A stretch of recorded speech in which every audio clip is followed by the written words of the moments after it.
Hey guys, welcome to Pajama Let's Play. I'm Michelle, host of Pajama Let's Play, where we talk all things Kingdom Hearts. Today, I'm telling you everything I figured out about the origins of the Master of Masters and hints at his bigger plan. But before we get into all that, make sure to like, share, subscribe, and ring the bell. You can also follow me on Twitch, check out my Patreon. All of those links are in the description box down below. In order to discuss the Master of Masters and this theory, I will need to cover some spoilers. Feel free to catch up on the story first and then come back to this. For everyone else, I was researching a different theory when I had an epiphany. This entire story is basically the Ragnarok cycle in Norse mythology, and everything fits. I've linked a great summary of Ragnarok here and in the description below. Basically, it's a cycle of destructive war between the gods and the forces of chaos. The gods that survive rebuild their infrastructure, and Baldur and Hod, who are brothers, play a chess-like game called toefl. And that's where the epiphany came in. I was collecting evidence and I was about to look up the chess game between Ericus and Xehanort when I remembered that game of toefl. Then I realized Baldur, being the god of rebirth and basically all things light, across from Hodur, the god of ice and basically things associated with darkness, is an accurate parallel to Ericus and Xehanort, who may as well be brothers. So how does the Master of Masters fit in? Well, I believe he is based on any of the gods that survive Ragnarok. That would mean he has been through the cycle of Keyblade Wars multiple times and knows the cycle will continue. Nomura isn't quite so obvious as to use the actual stories of the gods, but I do believe the Master of Masters had something tragic happen in one of those cycles, and all of his decisions are centered around that. Let's start with what may have happened. We already know darkness refers to the Master of Masters as an old friend, so they have a long-standing relationship.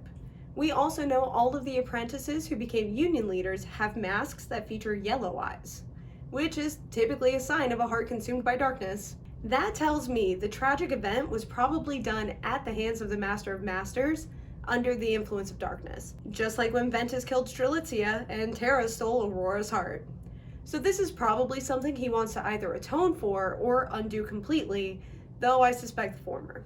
Building on all of that, if he were to undo the events, he would need to trigger a Keyblade War where he is the one to actually obtain the Keyblade, thus allowing him to reset everything and make different choices next time. Alternatively, if his focus was atonement, which is a common theme in this series, the best way to do that would be to break the cycle of the Keyblade Wars. I believe he has a plan to do just that, though also involving a Keyblade War and accessing Kingdom Hearts.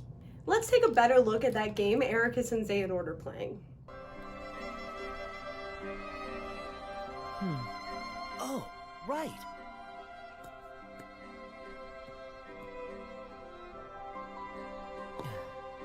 What's this? I heard about this new game.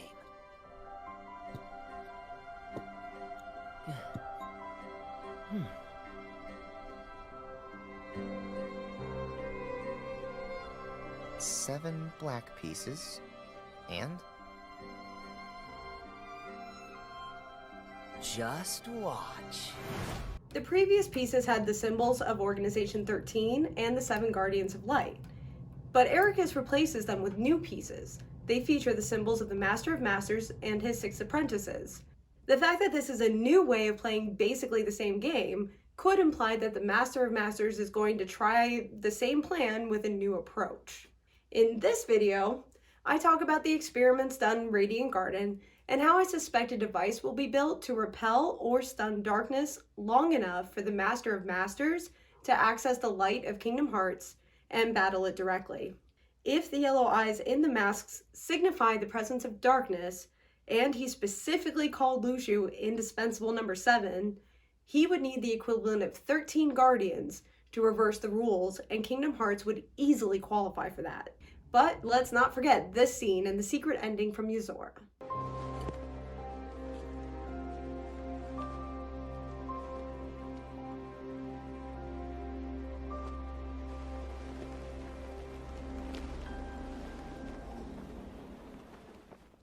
The way he formed a heart from their moon tells me he does indeed want to end the cycle of Keyblade Wars by destroying Kingdom Hearts and building a new one that he can control in unreality.